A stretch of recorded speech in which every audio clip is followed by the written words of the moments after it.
Olá para você que não me conhece, seja muito bem-vindo ao meu canal. Eu sou Ricardo Ferreira Nunes, eu sou farmacêutico e professor, e o assunto da nossa aula de hoje é sobre aspectos gerais sobre os fármacos 4. Então, antes de começar o assunto da nossa aula de hoje, eu queria pedir para você se inscrever no meu canal, já curta, comente e compartilhe esse vídeo, e não deixe de seguir nas redes sociais, @prof.ricardonunes. Então, hoje eu vou falar um pouquinho sobre o metabolismo de fármacos. Então, depois que o nosso fármaco ele foi absorvido, distribuído, ele vai agora para a terceira etapa da farmacocinética, que é o metabolismo ou biotransformação, para que posteriormente facilite a última etapa, que é a excreção dessa substância. Então, fármacos e outros compostos químicos estranhos que penetram num organismo vivo, ou eles são armazenados no nosso corpo, ou são removidos após um período de tempo. E o objetivo dessas reações metabólicas com o fármaco é deixar a substância química ou menos ativa, ou mais ativa, ou com atividade semelhante ou diferente. No principal caso, o objetivo é deixar o fármaco menos ativo e cada vez mais hidrossolúvel, porque a próxima etapa, que é a excreção, os fármacos e os metabólitos, na maioria das vezes, são eliminados pela via renal, juntamente com a urina. Então, como a urina ela tem uma grande quantidade ali de água, essa substância química precisa, então, ser hidrofílica para facilitar o processo de excreção. Quando a gente deixa o fármaco mais ativo, significa que pode ser um profármaco, ou seja, ele precisa ser metabolizado para que ele se transforme em uma substância química mais ativa. Quais são os fatores que afetam o metabolismo? Então, nós temos fatores ambientais internos, os fatores da administração e os fatores ambientais externos. Com relação aos fatores do ambiente interno, é relacionado ao próprio indivíduo. Então, de uma forma genérica, em relação aos sexos, os homens eles têm uma capacidade maior de metabolismo em relação às mulheres.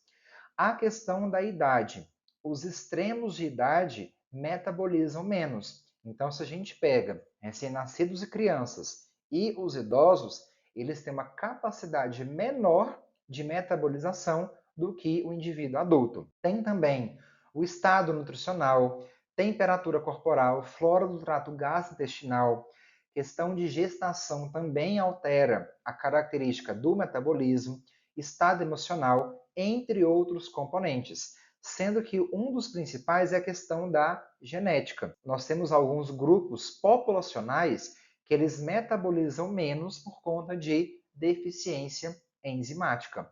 Um caso que eu posso contar aqui para você é em relação aos asiáticos. Eles têm uma deficiência numa enzima que metaboliza o álcool. Então, geralmente, essas pessoas, quando fazem a ingestão de bebida alcoólica, uma quantidade muito pequena geralmente já deixa essa pessoa muito mais embriagada, ela fica com uma ressaca um pouco mais exacerbada, justamente por conta da deficiência enzimática. Dos fatores da administração, então eu tenho a via de administração, se é um fármaco que foi administrado pela via oral ou pela via parenteral, o local de administração, velocidade que foi administrado. Então, se eu for administrar pela via parenteral, por exemplo, pela via endovenosa, faz diferença eu administrar em bolos, que é tudo de uma vez só, ou por gotejamento. São quantidades diferentes. O volume que foi administrado, ou seja, a concentração do meu fármaco, composição do veículo. Então, faz diferença eu ter um medicamento na forma de solução e suspensão, que isso vai retardar a absorção, consequentemente retarda também o metabolismo. O número de doses, o tempo pelo qual o medicamento vai ser administrado, a frequência e o estado físico-químico do princípio ativo. Já os fatores do ambiente dependem da temperatura, umidade, pressão barométrica, composição atmosférica, que também pode alterar o metabolismo do indivíduo. Segundo, o local do metabolismo.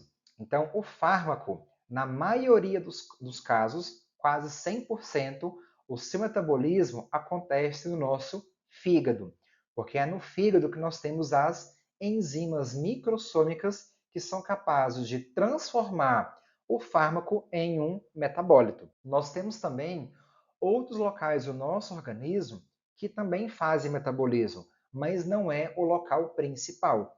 Então, nós temos intestinos, cérebro, rins, pulmões e outros locais que acontece o metabolismo.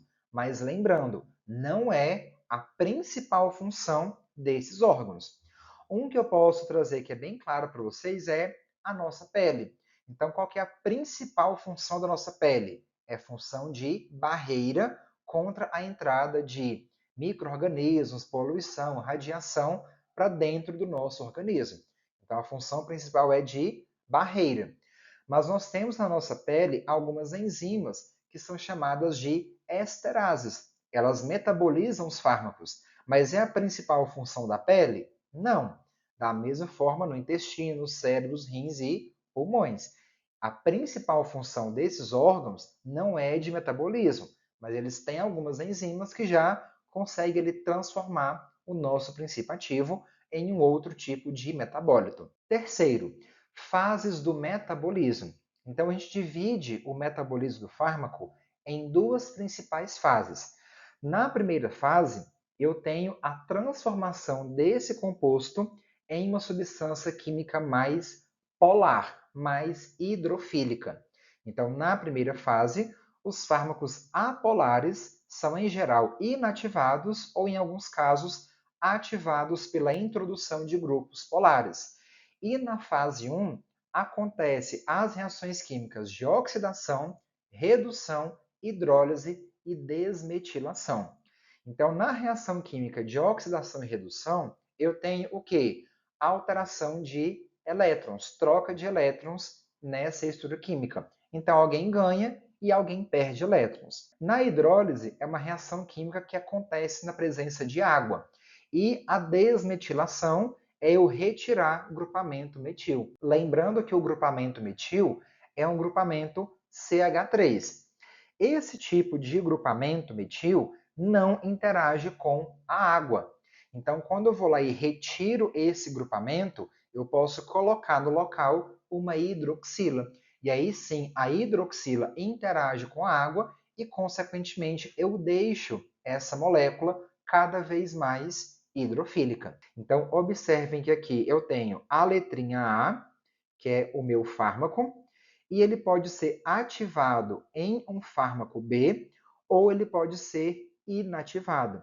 Lembrando que se ele for ativado, significa que o A seria um profármaco.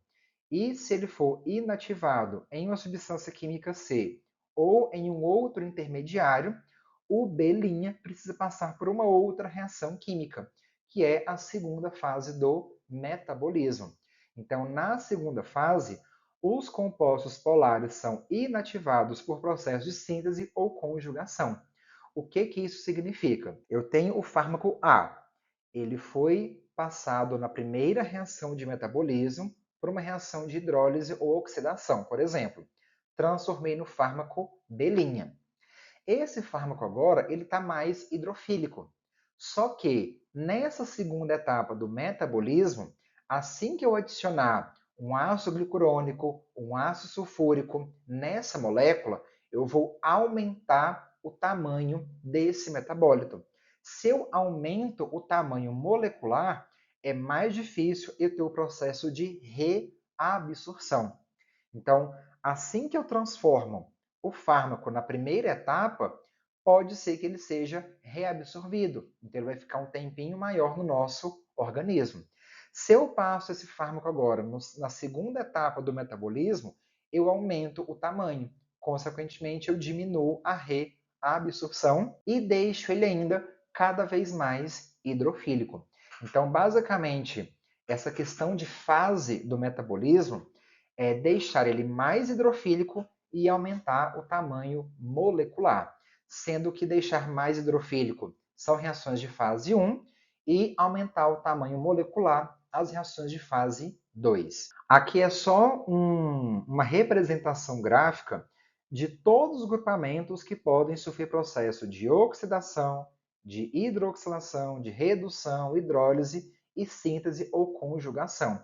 Então, basicamente, todas essas primeiras aqui, ó, oxidação, redução e hidrólise, são as reações de química de fase 1.